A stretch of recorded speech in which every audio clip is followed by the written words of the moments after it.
как родная меня мать провожала. Тут и вся моя родня набежала, тут и вся моя родня набежала. А куда ж ты, паренек, а куда ты? Не ходил бы ты, Ванек, во солдаты, не ходил бы ты, Ванек, во солдаты. Vamos recomeçar a nossa jornada, né? E temos agora a grande satisfação de ter o professor Galin Tihanov, que tem sido, para nossa sorte, um visitante frequente do nosso programa. Ele deu um curso em 2013, há 4 anos já, um curso excelente na pós-graduação, até hoje muito lembrado pelos nossos alunos.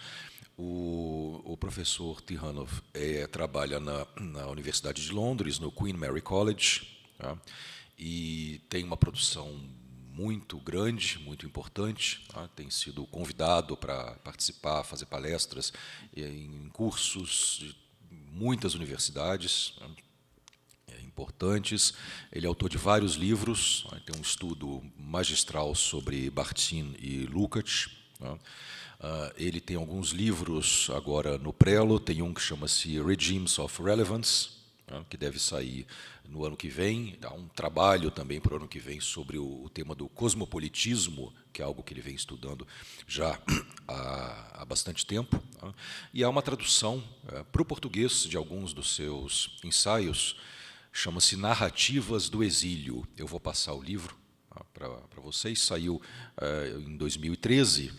São um conjunto pequeno de ensaios, alguns deles, enfim, bastante famosos, conhecidos em inglês já, e é uma leitura altamente recomendável.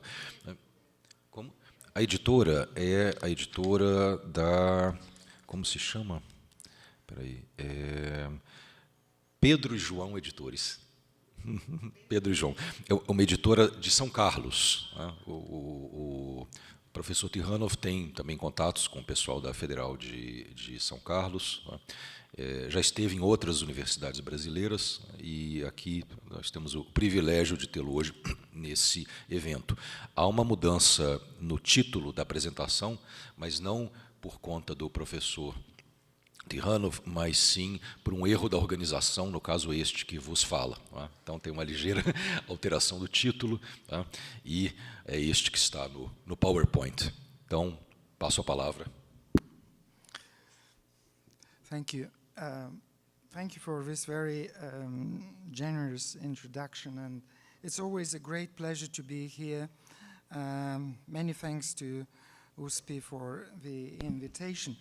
What I will do today is I will try to embed a discussion of Russian and Soviet discourses of world literature in the question of the significance of the revolution and the Civil War in how these discourses were shaped and how they evolved.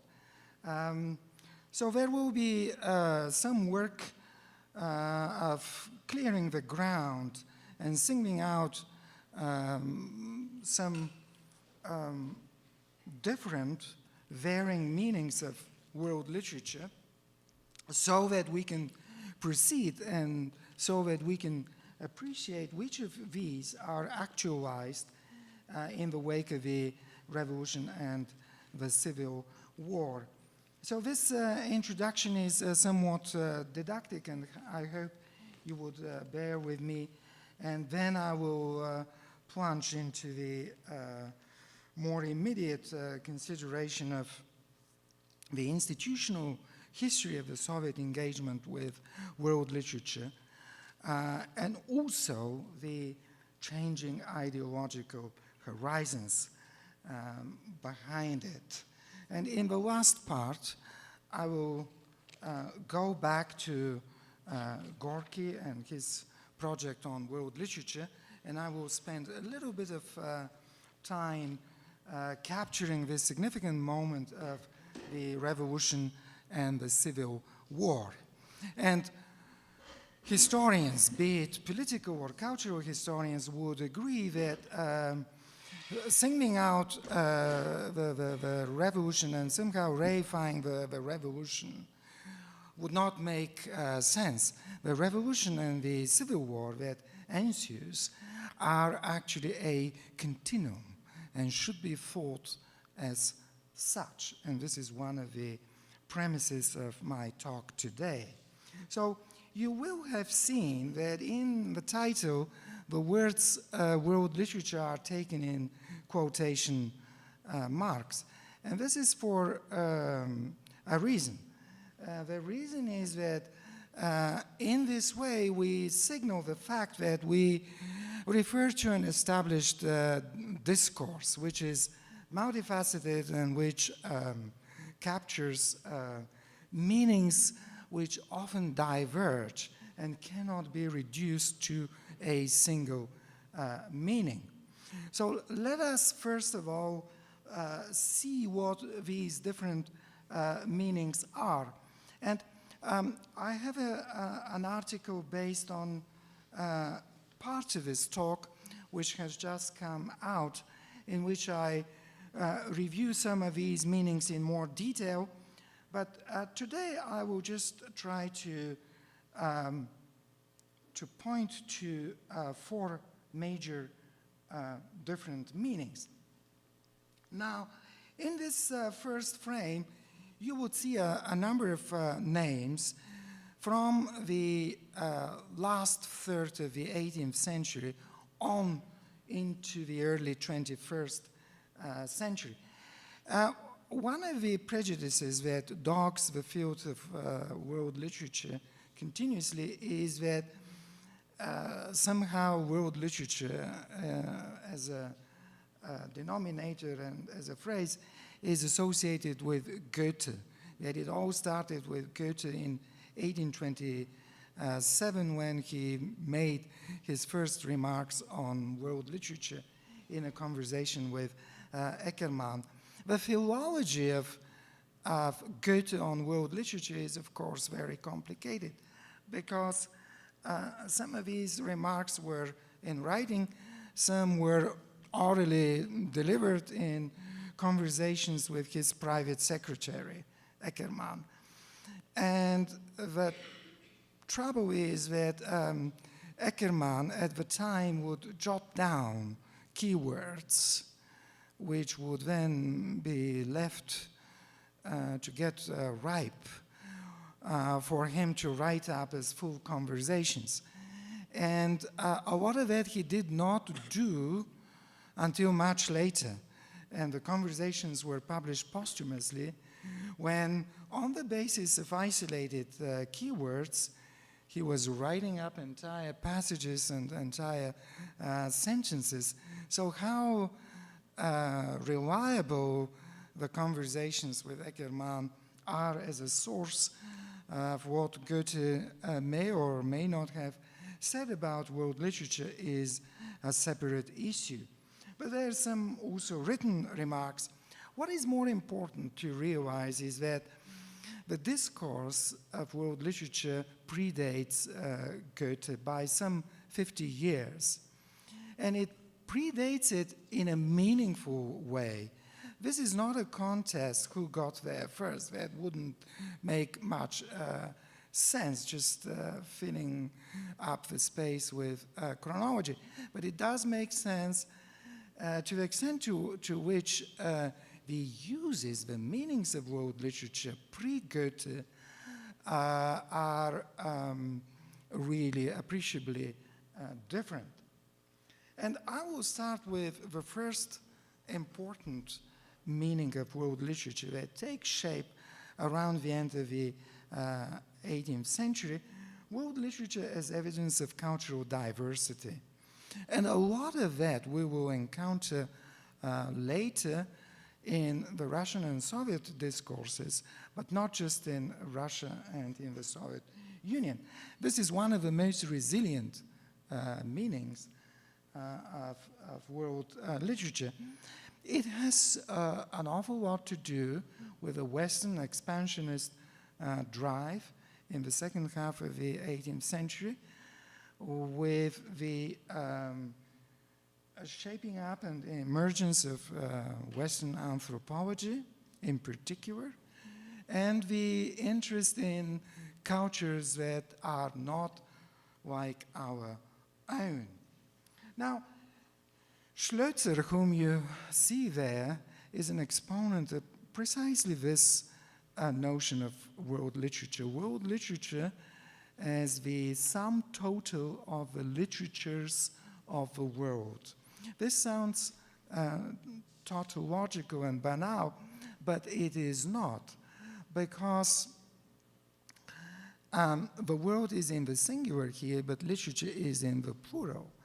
And this is a very aggregate and very mechanistic way of thinking about world literature, in which world literature is really nothing more than the unity, the ensemble of the literatures of the various peoples, anthropologically attestable and collectible, precisely in the spirit of the 18th century, where you would travel to far-flung corners of the world and you would bring home artifacts that you would place in a curiosity cabinet.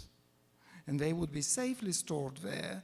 One day you would pull out the shelf with samples of literature from Peru. The next day you would pull out the shelf with samples from Madagascar. And this is indeed a very resilient way of seeing world literature, as appreciation of cultural diversity, but a mechanistic appreciation, which is not interested in whether and how these literatures interact with one another. They're taken statically, and they're taken as a given. And Schlözer was very much an exponent of this view of world literature. There is a Russian connection here in that Schlözer was a historian of Russia. He had spent a long time in St. Petersburg in the mid-18th century, and when he went back eventually to Germany, he was appointed to the chair of Russian history at Göttingen, and this is where he began to write also on world literature. Herder is very much in the same tradition with his anthologies of world poetry, which are sampling literatures and also monuments of oral culture from various places and from various cultures. Now let's keep in mind this first meaning, which is in many ways chronologically the first meaning that would accrue around these two words, because it is seminal also for later discourses. The current fever of producing anthologies of world literature is very much still indebted to this idea of world literature as an affirmation of cultural diversity. But the next meaning which I want to single out sees world literature as a tool of education. And it's a tool of education that helps people to acquire erudition and sociability. And Wieland, who writes about this some 25 years before Goethe, sees world literature precisely in this way, an instrument of perfection of the individual, an instrument of perfection that allows the individual to acquire what Wieland, in his own late 18th century German, would refer to as Gelehrsamkeit und Politesse. That is, using the French word, very common in German at the time. And very closely related to this second meaning of world literature is probably its most resilient meaning, that sees world literature as a canon of good writing. The two are intimately linked in the sense that it is only excellent usage of language, creative usage of language, that can inculcate and further these virtues of erudition and sociability. And world literature as a canon is an idea of world literature that is still very much well alive today. The current Anglo-Saxon discourse of world literature, on which I have written, wishes to depart from that and to offer us a flatter global version of world literature in which canonicity and differentiation along aesthetic lines stops to make sense. But if you look at our teaching practices, if you look at our editorial practices, you would soon find that we are pretty much reproducing this old notion of world literature even today, in which different continents, in which different regions of the world come with their assigned quotas of masterpieces. And very often, much to our regret, discussion of literatures beyond Western literatures is reduced to a small canonical body of texts that fill up these quotas. And finally, just to bring the discussion into the 21st century, world literature is information flow, which insists on the study of the circulation of text in translation. Now, in that phrase, circulation of text in translation, there is very little that can and should be taken at face value, because both circulation and translation are methodologically loaded terms, and they create the illusion of totally overcoming methodological nationalism as a prism through which to spectate and analyze literature. This is seldom the fact. And the idea that somehow we are in a new regime of relevance which sees literature as effortlessly crossing national and cultural borders, this whole idea is too optimistic, and it is too it is wedded to an idea of globalization that is left unreflected and taken for granted. Much more interesting to me are ideas of world literature that actually disassociate world literature from globalization and speak to this phenomenon of world literatures that coalesce around global religions in a way which our secular notion of world literature makes us increasingly incapacitated to appreciate. So I will leave aside this final meaning in this talk.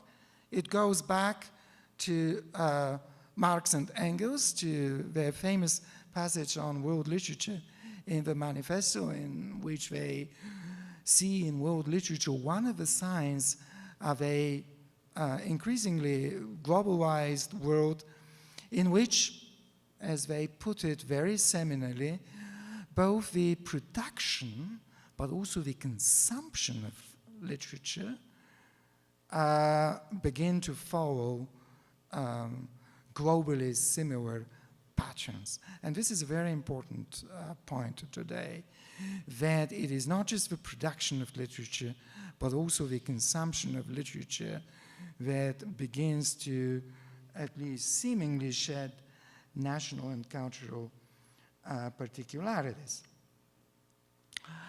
Let us now move to the Russian case, and I want to talk a little bit about the chronology and the infrastructure of the Russian embrace of the whole idea of world literature, which to the Russians was very often not just an idea, but an ideal, cultural, educational, and often an ideal of carving out a space of resistance to various dominant ideologies. Now, the most important episode to which I will return at the end of this talk, in this story of how the Russians embrace world literature, is this unique project of Gorky titled Всемирная литература. For historians, it's terribly important that this entire project unfolds immediately after the revolution and throughout the years of the Civil War. And it has everything to do with the aftermath of the revolution, and it has everything to do with the imperatives, the new political and cultural imperatives of a new political power that comes into prominence. Before Gorky and before 1917, there have, of course, been Russian discourses of world literature, but they would very much perpetuate this somewhat mechanistic and static notion of world literature as the literatures of the world in the good old Enlightenment tradition. If you look at the first chair of what the French would call littérature générale, and the Russians pretty much translating would call всеобщая литература, sometimes also referring to it as universal literature, универсальная литература, which was established at St. Petersburg in 1870. It is very much operating in the shadow of this cumulative mechanistic notion of world literature, which reduces world literature to the static appreciation of various literatures of the world ordered according to the national principle. An interesting exception to some degree here is Alexander Veselovsky, probably the greatest literary scholar in pre-revolutionary Russia, and certainly enormously seminal with the methodology that he wants to establish and which he eventually calls historical poetics.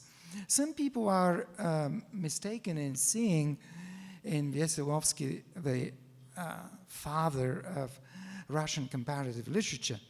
You can still find such claims.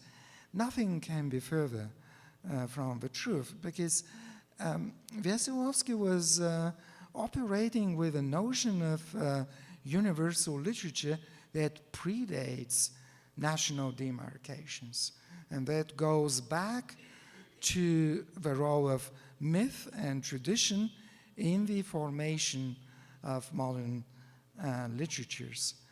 So to refer to him as a comparatist reduces him to only one part of his work, in which he was paying his homage to Renaissance literature, particularly to Italian literature.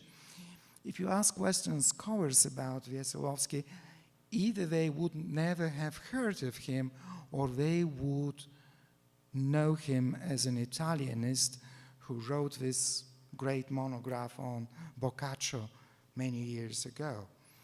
But essentially, his greatest contribution to literary studies is, after all, the methodology of historical poetics, which does champion a notion of universal literature, but does so in a way that is interested in literature before it is divided along national cultural lines. There is another extremely seminal moment of continuity between pre- and post-revolutionary ideas of world literature in Russia, but I will come to this in the next part of this presentation. The second major milestone in the Russian engagement with world literature was the establishment of this powerhouse of literary history in Moscow, known as the Institute of World Literature, Maxim Gorky.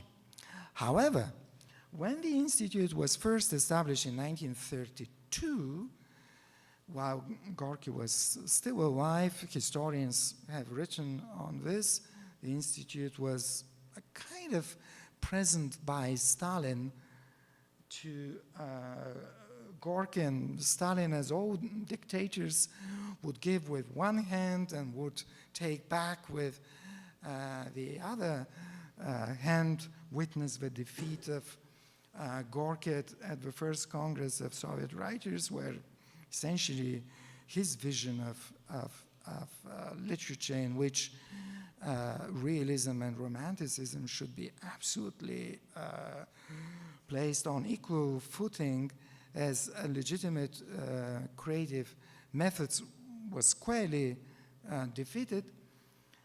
When the Institute was established, the word world was not in its name. Only in 1938 was the Institute renamed the Institute of World Literature, Maxim Gorky. So something must have been happening in the intervening years to warrant such a significant change. And what was happening in the intervening period was that even though Stalin was gradually defeating the notion of global socialism and was safely reducing this to a concept of socialism in one country, in cultural terms, the Soviet leadership was seeing itself increasingly forced to look for allies beyond the safe sanctuary of proletarian artists and Kulturträgers. And we do see in these years an ever longer queue of Western visitors invited to Russia, not all of them communists, many of them simply sympathetic to a democratic or an anti-fascist agenda. Some of them delivered what they had been invited for. Others turned out to be untrustworthy. André Gide is a very good example. Feuchtwanger, Kreleja are all examples of the opposite, of coming to Russia, living and writing books that convey this due fascination with the breathtakingly radical project of Soviet communism. So my argument is that it is this opening up to a more loosely defined democratic, anti-fascist cultural scene in the West, which redefines the older notion of the 1920s as world literature as the literature of the global left, strictly along class lines, that gives justification to this important gesture of renaming the Institute of Literature into an Institute of World Literature in 1938. The third and last milestone in this infrastructural history of world literature in Russia is this stupendous monument to Soviet scholarship, the history of world literature, which the Institute of World Literature prepared and published in 8 volumes. The editorial history is very convoluted, but it can be summarized in the following way. The whole thing was meant to be in 10 volumes. Then the changes were catching up with the editorial team, and they decided to reduce this to 9 volumes. Volume 9, which was dealing with the period from 1917 to 1945, was actually completed but could not see the light of day because after 91 in particular, with the collapse of the Soviet Union, the ideological underpinnings of this volume would have made it totally quaint and unreadable. Now, what is important to emphasize here is that the gestation period of this history has been extremely long. The first meetings to begin to discuss the methodology behind this project date back to 1960 and 1961, and we will see in the next part the relevance of these dates. And you might be asking yourself, why did this project why did it take so long to take off? From 1960 to 1983, when the first volume was published. In a centralized economy, which had a very clear eye about prestige projects, this was not a matter of funding. What did take so long was the need to fight out the methodology of the project and to agree on it, and to bring together various groups of scholars, not all of whom would see the methodology in a similar way.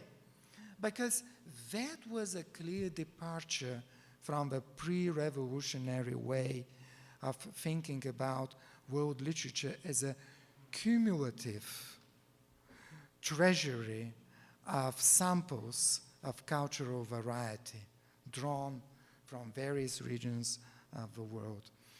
That was to be a project that wanted to tell the story of world literature in a way that is not encyclopedic, that is not mechanistic, that is not a compendium of isolated and disparate national literatures, but in a way that begins to conceptualize exchanges between literatures, contacts between literatures, the dynamic of what the Russians had began to refer to in the 1920s as the literary process.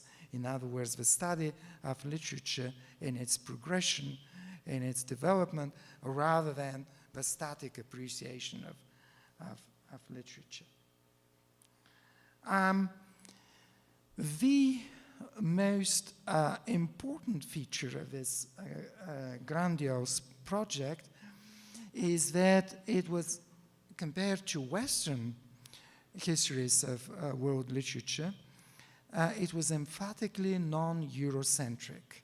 And this is probably the greatest merit of this history of world literature.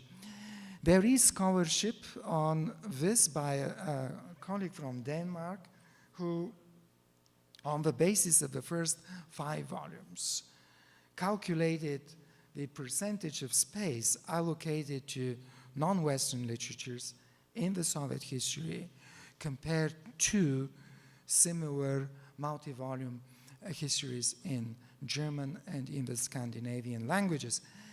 And he very, very persuasively and beyond any shadow of a doubt demonstrates that the Soviet history was seriously superior on that point. And this non-Eurocentric view of world literature is a continuity, a crucial continuity with the pre-revolutionary period, about which I will come to talk in a moment. Before that, let me talk briefly about the changing ideological backgrounds of this Soviet embrace of world literature.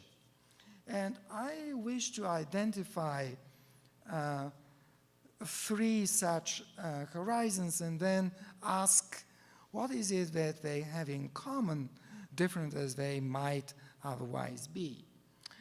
The first one I would call the humanist notion of world literature, very much entrenched in Gorky's project World Literature, and also in his later émigré journal Beseda Conversation, which he was publishing in Berlin. This is very much a notion of world literature which is based on the meaning of world literature as an educational tool that fosters sociability and erudition, and on the meaning of world literature that sees it as a canon of artistically, aesthetically excellent texts. And as such, this canon, according to Gorky, should know no political and ideological limitations, and it should be accessible to everyone. So you see Gorky, who is pretty much a figure on the left, difficult as his relationship may have been with the regime, suddenly, when editing Beseda, seeking to solicit Spengler as one of his authors, a writer and a thinker who cannot be suspected in any sympathy with the left project.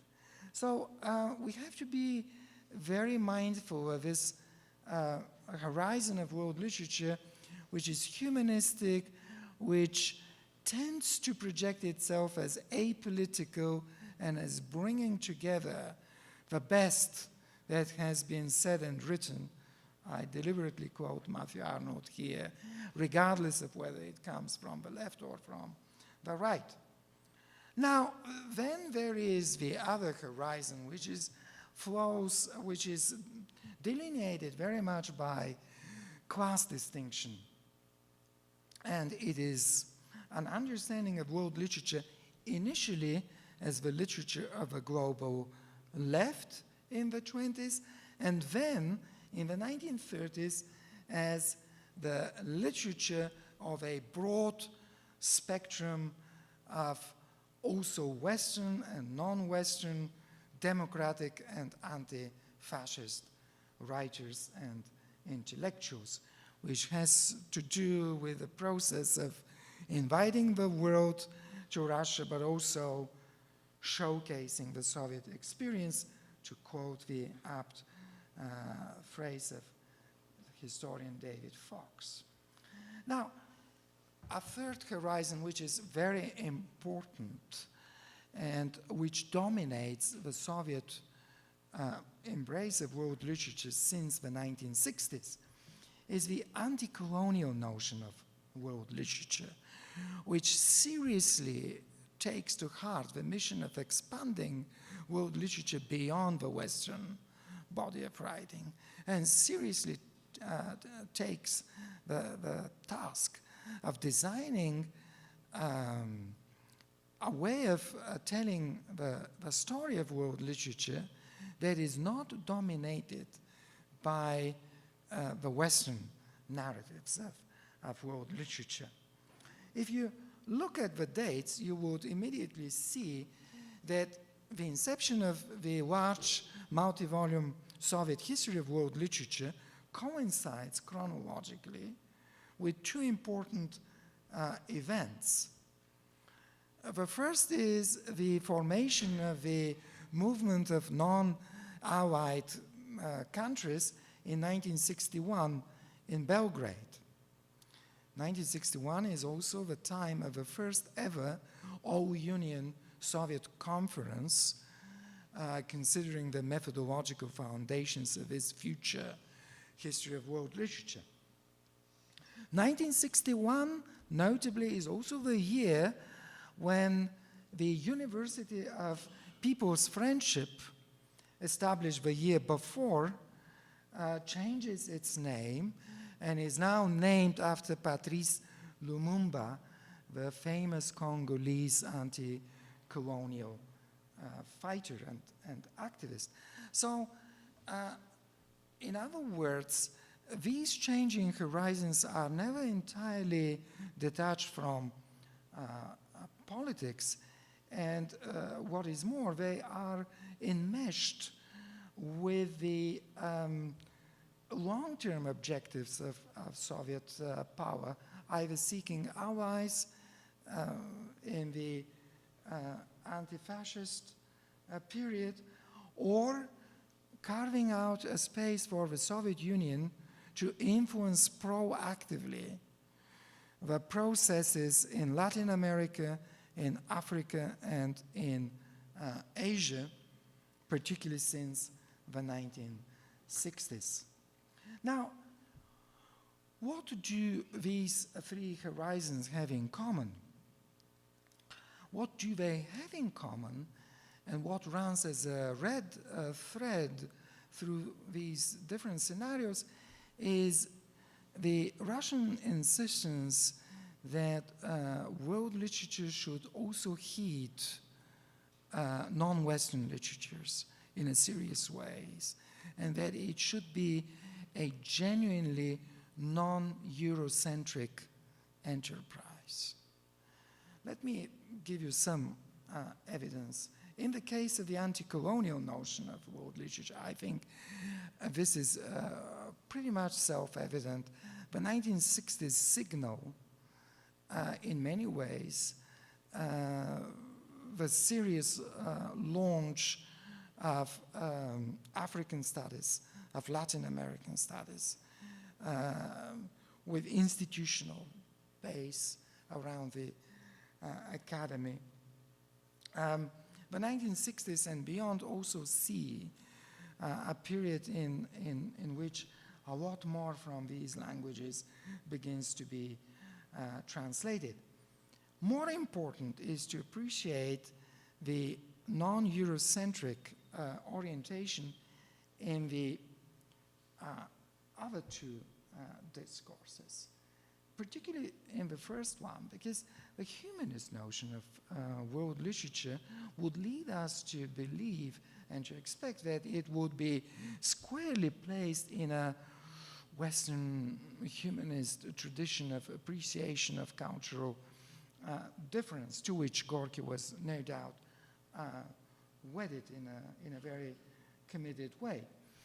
And yet, it is precisely Gorky, with his project on world literature, who introduces for the first time this very serious insistence that the soldiers returning from the front, the workers and the peasants, should be given access to the very best, written not just by European or American writers, but also to the literatures of the Arab world, Persia, and the Far East, as he put it. And this non-Western line is there right from from the start. I will say a few more words about this in the final part. Then, the class-dominated discourse of the 1920s. Where is the non-Western streak there, given that the foundations of Marxism as an ideology are, after all, Western? And the major enemy of the proletariat is, after all, the developed Western capitalism. In 1922, the Association of Oriental Studies of the Soviet Union begins to publish a new journal called The New Orient, Novy Vostok. And in the very first issue of that journal, issue 1 for 1922, there is an editorial article which, in a spectacular way, blends the class discourse with the Orientalist discourse and redefines for its audience what the Orient means. And this editorial affirms the Orient as the space of all classes inhabited by all those injured and humiliated, to quote Dostoevsky, or exploited, to quote Marx. Everywhere where exploitation rules and where human dignity is sacrificed, this is where the Orient stretches. So, in a remarkable redefinition and expansion of the semantic baggage of the word Orient, this article talks of the Orient as the lands of Africa, the East, and Latin America.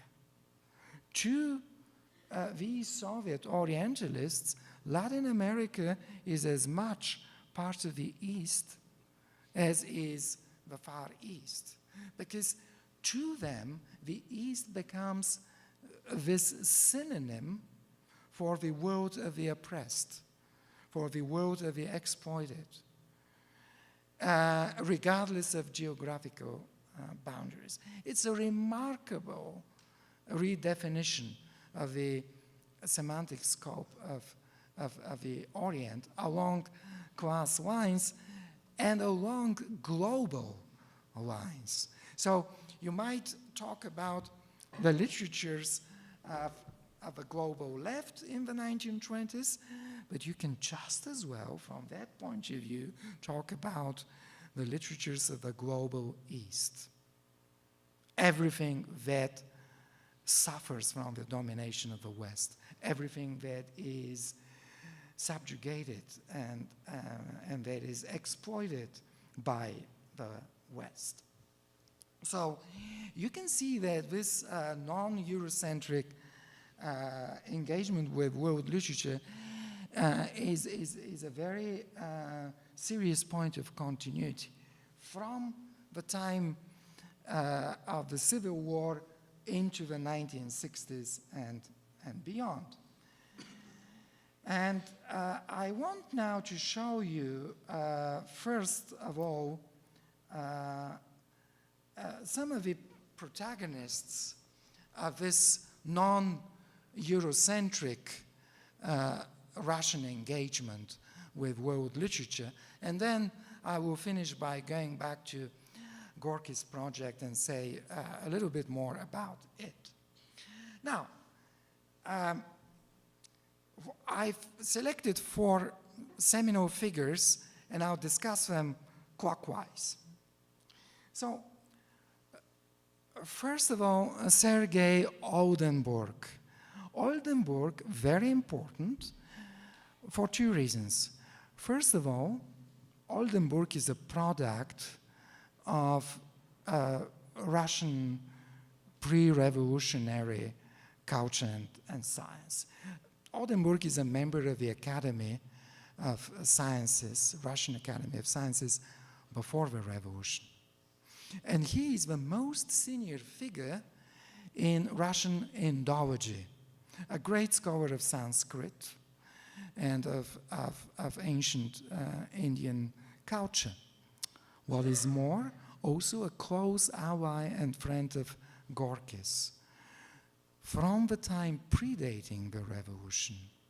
And what does Gorky do when he establishes his editorial project, World Literature? He appoints Oldenburg as the chair of the Oriental Committee of a project, making him responsible and empowering him to gather around him scholars and translators and editors who would make sure that Gorky's Всемирная литература project will also bring out masterpieces from in Arabic, in Persian, in Chinese, in Japanese, and so on and so on. Next, a bewildering figure, particularly if you're a linguist, not if you're an archaeologist, because Nikolai Mar's contributions to archaeology are recognized by archaeologists, are well known. They predate the revolution. Mar is also very much a product of pre-revolutionary Russian science, brilliantly trained as an archaeologist and also as a specialist on the languages and the cultures of the Caucasus. Himself the son of a Georgian woman, and despite his surname, an English father, not a Scottish father, who didn't know each other's language. So maybe this is how you become a linguist. You grow up in a household in which there is no common language of communication, and language is, to you, always a secret, as Canetti beautifully puts it in The Tongue Set Free, when at some point he noticed that his parents are communicating in a language that he cannot follow. He writes that it was only until much later that he would be admitted into the secret of language. But why is Mar so important? I don't think he's important for the patent, the obvious reason that he would bring to the table the cultures and the literatures and the languages of the Caucasus, even though this was very important, undoubtedly so. I think Mar was very important because he actually found an extremely powerful and intelligent way of thinking about literature and culture in a non-Eurocentric way, which is not the extensive way of going to China or of going to the Arab world or to Persia. He wasn't proposing to undertake a journey in space. He was proposing to fight Eurocentrism by undertaking a journey in time, back to cultures that were not yet European. And his entire project of what he called semantic paleontology, which is essentially a study of how primeval cultures of myth shape later modern cultures through what he calls semantic deposits, is a brilliant idea of performing a journey in time that reaffirms cultures that are non-European because they are older than even ancient Greek. Eurocentrism is, historically speaking, is a relatively recent idea.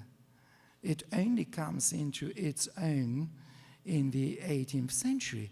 Europe itself, relatively speaking, is not an idea that had been there forever. most historians of the notion of Europe agree that it begins to crystallize around the 12th century and later. So the work Mar was doing on cultures that predate even ancient Greek and Roman was a work with a message that everything that was important took place before Europe was even an entity, before Europe could even claim centrality in a cultural sense to the rest of the world. And this was a very powerful way of establishing a terrain and charting a territory that allows you a non-Eurocentric approach to culture, which defies the study of Western cultural conventions precisely because it finds their origins to be located in the no man's land of archaic culture, of myth, of ancient semantic deposits which are of universal significance. They are non-European in the profound sense of being demonstrably pre-European. And that is a wonderful direction of travel to take, in a sense, much smarter. And the next person here, Mikhail Bakhtin, is very much part of this journey inspired by Mar and by his close associate Olga Freidenberg in the 1930s. Mikhail Bakhtin would be known to most colleagues here, not least for his book on Rabelais. And the very first sentence of the Rabelais book mentions the words world literature. And it is a sentence which poses this question: what is the place of Rabelais in world literature? And Bakhtin's book is more than fascinating. And it's more than fascinating precisely because it blends and it plays on these different meanings of world literature that we established at the beginning. He begins with a seeming homage to this idea of world literature as a canon. And he says, well, Belinsky compares him with Shakespeare. Others compare him with Cervantes. But is he really like them? Maybe not. Is it really important? Maybe not.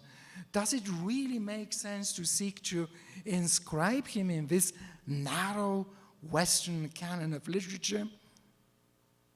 Probably not, because as the book unfolds, Bakhtin's optics changes, and he begins to talk about world literature not as canon, but world literature as a global formation, or rather the formation and the history of global genres, of which he sees one that is extremely important, and that, of course, is the novel.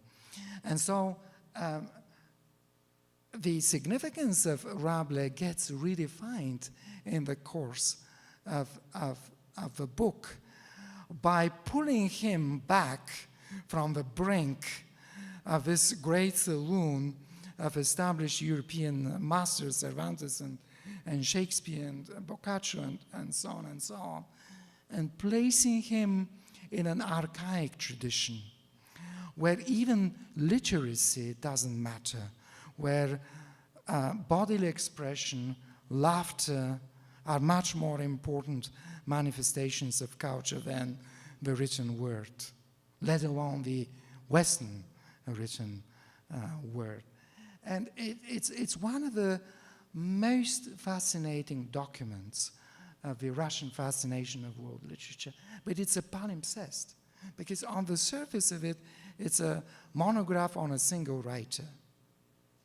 actually it's a proposition of thinking about world literature not through the prism of the canon, but rather developmentally as a process marked by the formation and the rise of certain genres, but equally marked by these deep recesses of culture which rely on bodily expression, on laughter, rather than the written word, pretty much in unison with what Mar was endeavoring, this journey back in time, which de-Europeanizes the study of culture and literature.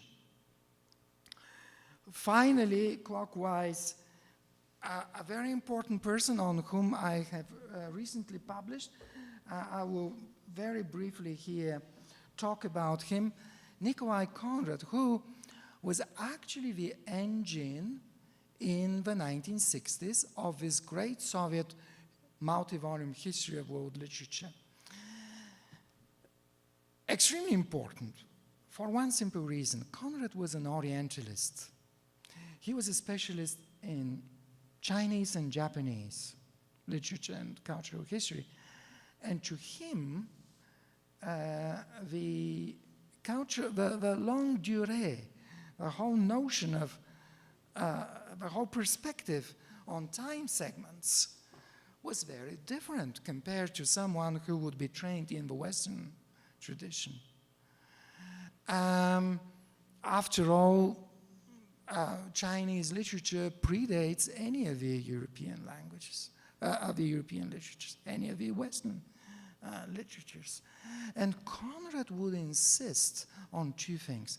First, that this new Soviet history should be variably, truly non-Eurocentric, and second, that it should not be an encyclopedia, not a compendium of world literatures, which just bring together disparate accounts of the respective national literatures, but it should tell a larger story of how larger aesthetic formations move across time and space.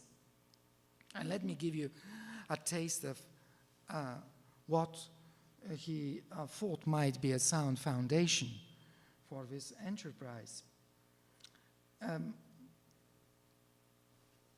Konrad would take, for example, two such formations, and this is the perennial problem. How do you escape Eurocentrism while you're still employing Western terminology?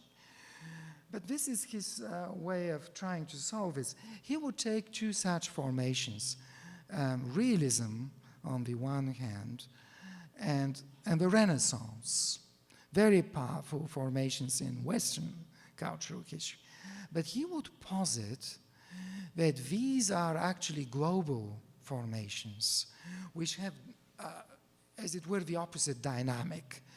The Renaissance, which he believed was a typologically recurring situation of one culture putting itself in contact with tradition in order to rejuvenate itself. The Renaissance, he would argue, began in the 8th century AD in China during the Fugu movement, where Chinese intellectuals returned to the foundations of Confucianism to renew Chinese culture. Then he said the Renaissance traveled through the Middle East, notably Iran, and only then did it arrive in the West, in Italy, and later on in the North. Now, realism, however, followed the opposite trajectory. It started in Europe, in the West, because Konrad, as a good Marxist, would recognize that the contradictions of capitalism need to be first ripe enough to be captured by and analyzed by literature. So it began in the West, in the 18th century and the early 19th century. And only then did it go first to the Middle East, only to arrive as late as the 1920s, 1930s in China and Japan. Everyone who has studied the history of Middle Eastern literatures and of Chinese and of Japanese literatures would tell you that he got the chronology right here.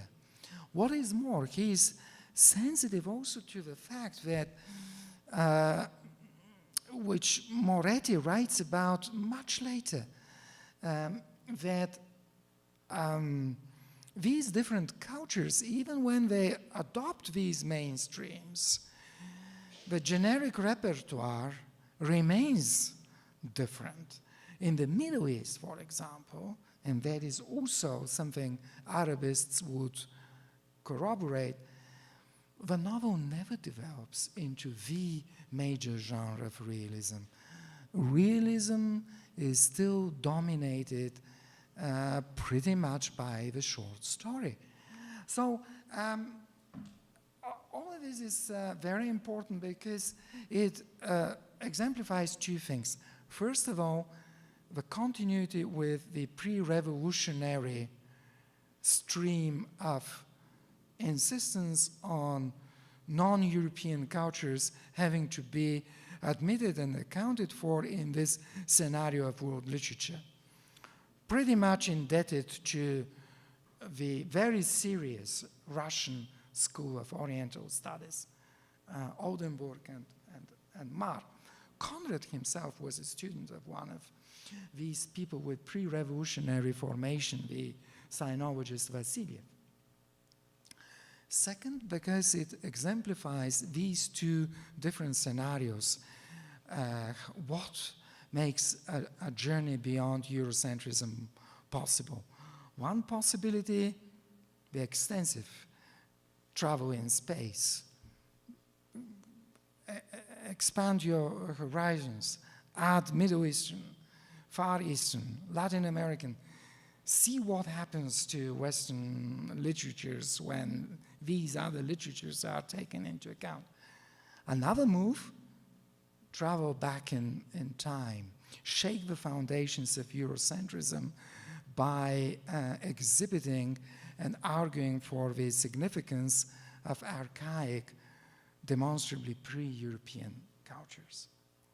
Now, I want now to go back to Gorky's project, and I will finish with a brief account of this project because it is really the most important milestone in this narrative of Russian and Soviet engagement with world literature when it comes to the significance of the revolution and the Civil War.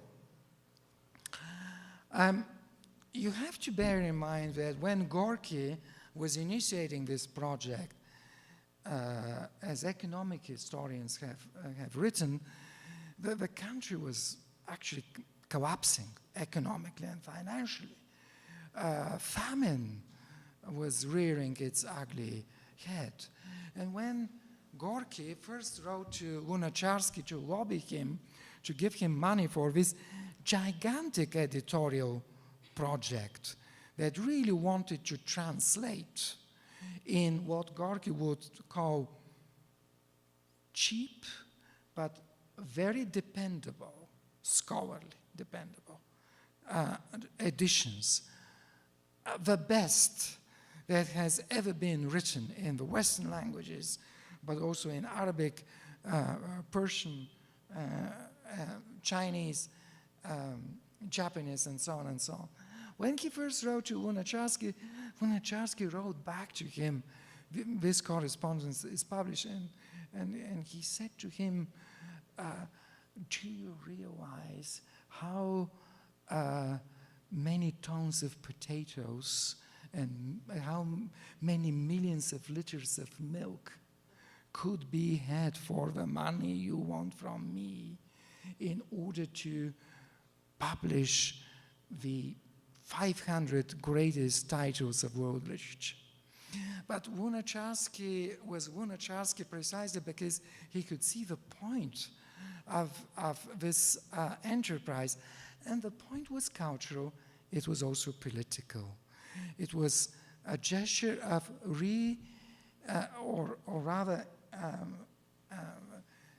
empowering three important groups of people who had never before had access to proper education by delivering these great goods of world literature in these accessible but otherwise scholarly dependable editions. The soldiers, the peasants, the workers, and Gorky saw it as its mission, and the revolution was the engine propelling all this, to really deliver on a project that would transform the cultural and educational scene in Russia by making this huge repertoire of masterpieces available to everybody. Very little of that materialized, but to give you a taste of the scale of the project at its zenith, which falls around 1920, Gorky was employing about 300 editors and translators. No publishing house, nowhere in the world, not even in China, can afford to do this today. And in a situation where there was enormous competition over resources, in a country riven by war and coping with the aftermath of the revolution. But as it is often the case, it was in this environment of total instability and fluctuation that this great project could thrive, at least for a number of years. Now, what is important here is not just that Gorky had this subcommittee of Orientalists. What is also important is that he really believed that this is an educational project on a scale like no other project before. And it was not just about translation as such.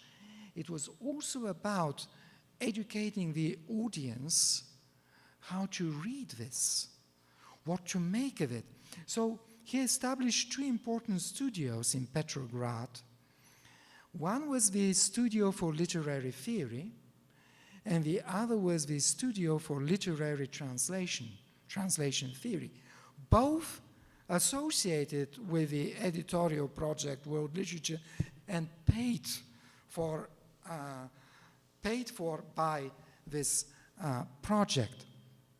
And if you look at who was giving lectures in these studios for young translators or for a public that was yet to have its first contact with literary theory, you would actually see some of the best younger people who would then make names for themselves.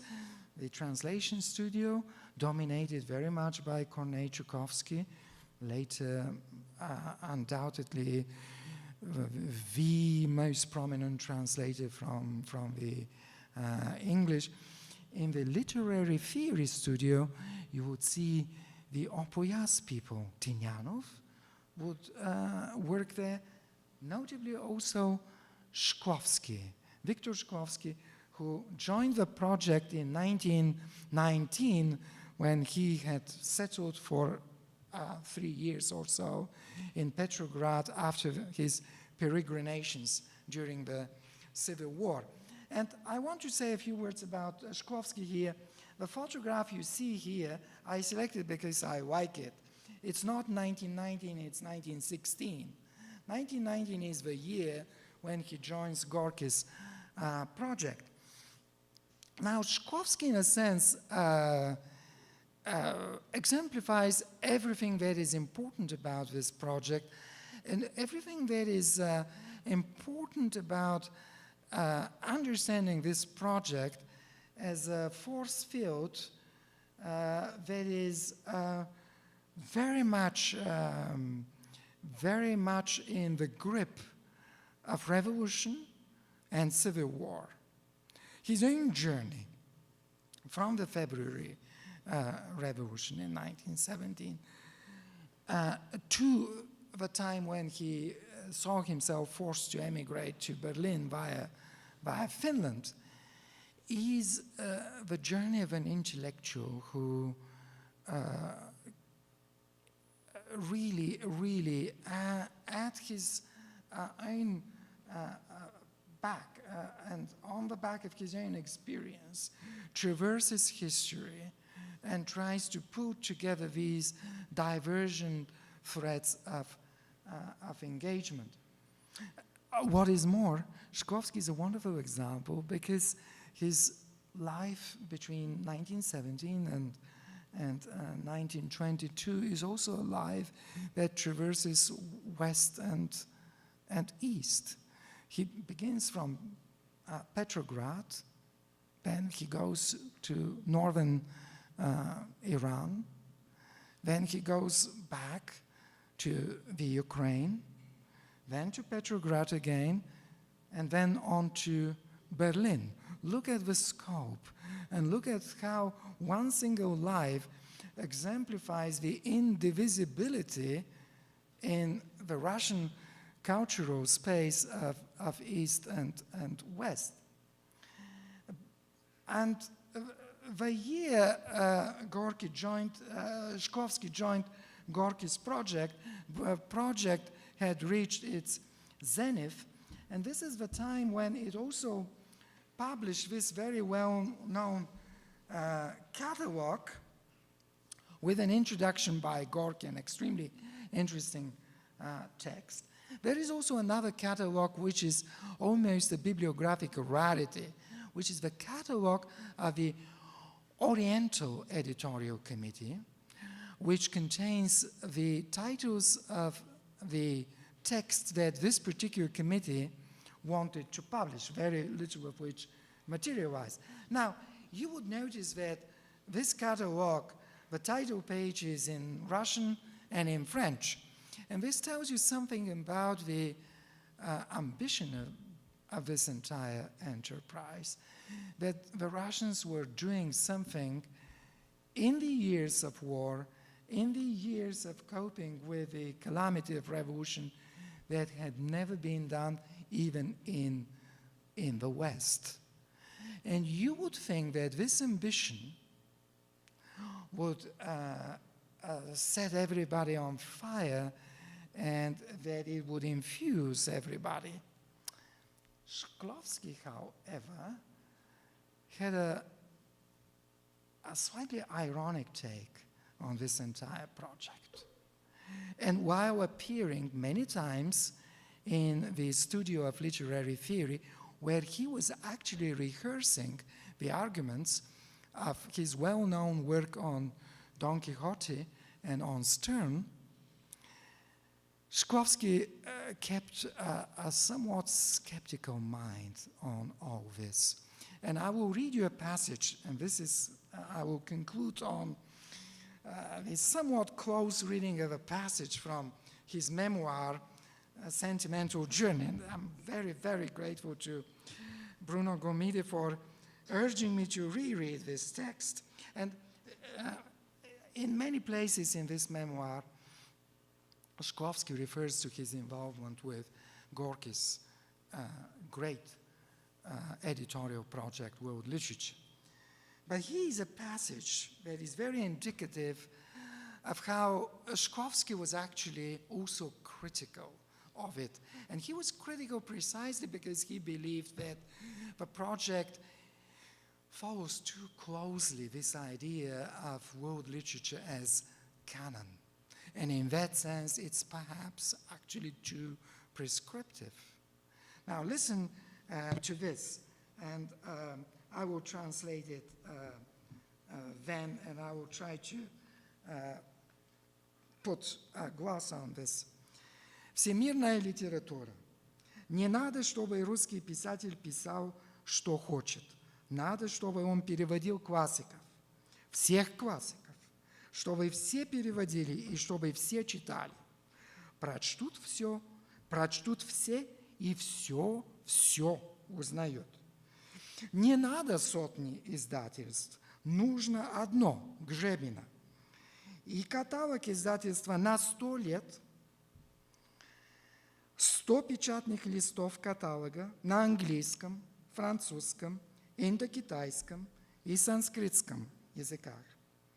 И все литераторы, и все писатели по рубрикам под наблюдением самого Сергея Ольденбурга и Александра Бенуа заполнят схемы и родятся шкапы книг, и всякий прочтет все шкапы и будет все знать. Тут не нужно ни героизма, ни веры в людей. It's an extraordinary assault on world literature, and I'll try to translate it and to interpret it briefly. World literature.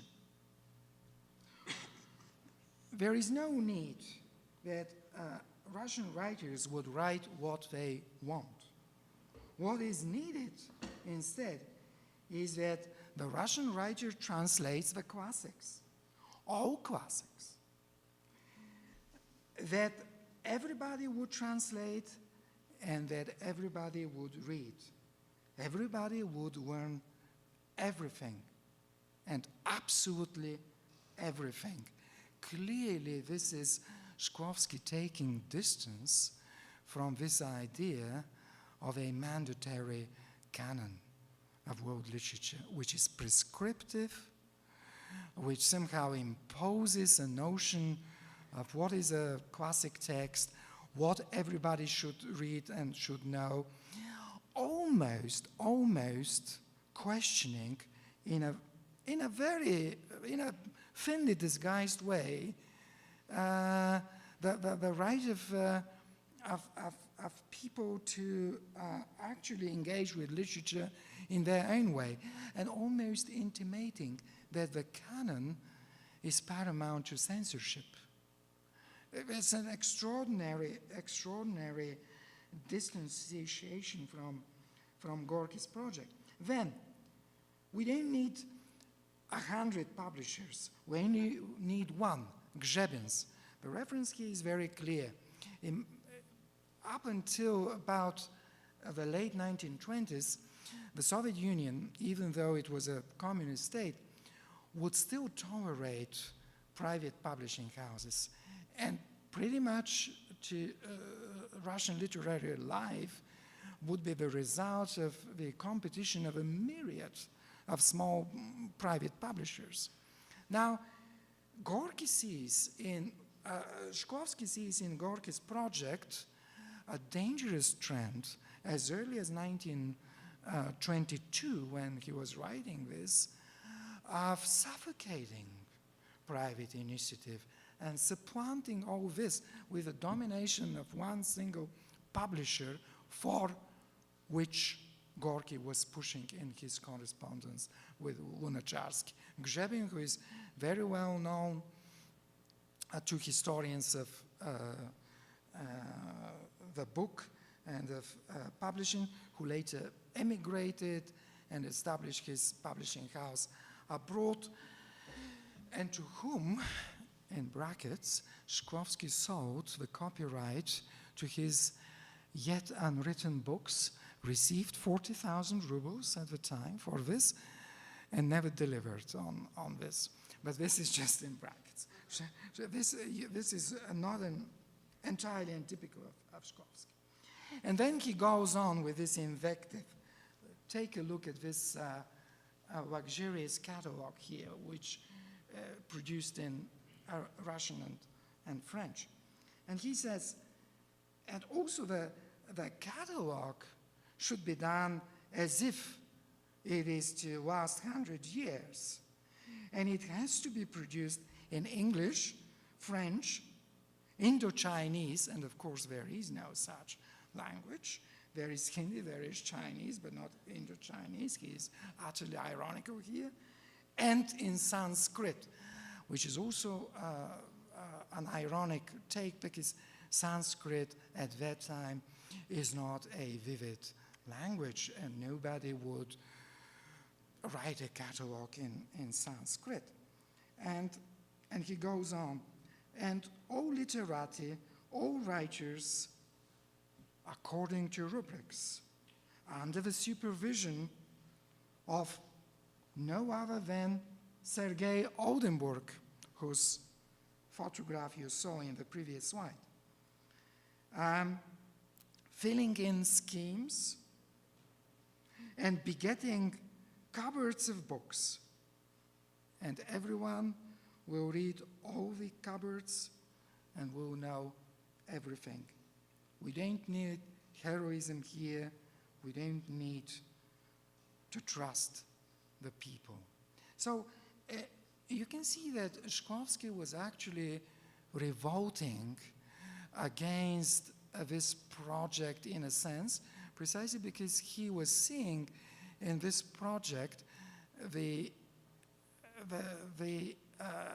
green shoots, if you will, of a rather totalitarian, monopolistic view of a culture which brings together this implacable idea of the canon, which he almost equates with censorship, with the idea of abolishing private initiative, abolishing private publishing houses in favor of one centralized publishing house, be it at that time still in private hands.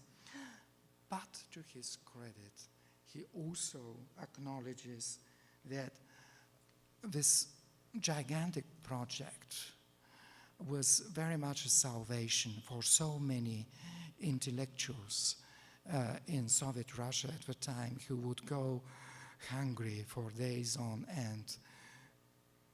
And Gorky would give them a job.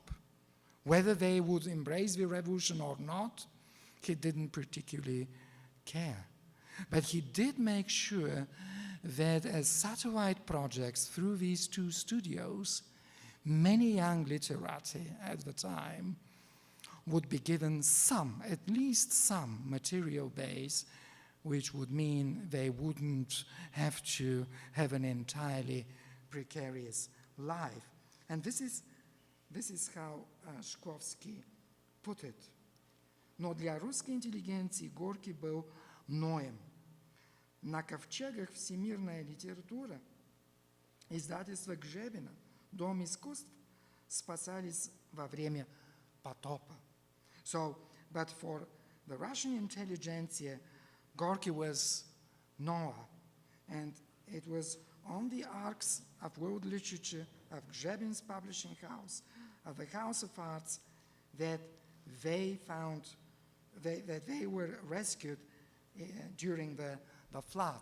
So Shklovsky gives us both sides. He gives us the positives, he's also aware to the negatives, and it is one of the most important testimonies to the controversial nature of this truly transformative and radically ambitious project of world literature during the Civil War. And I'll end on this.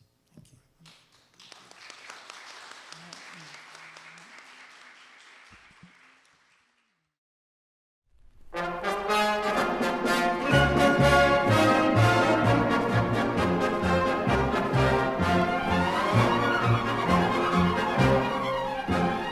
Как родная меня мать провожала, тут и вся моя родня набежала, тут и вся моя родня набежала. А куда ж ты, паренек, а куда ты? Не ходил бы ты, Ванек, во солдаты, не ходил бы ты, Ванек, во солдаты. В Красной армии штыки чай найдутся, без тебя большевики обойдутся.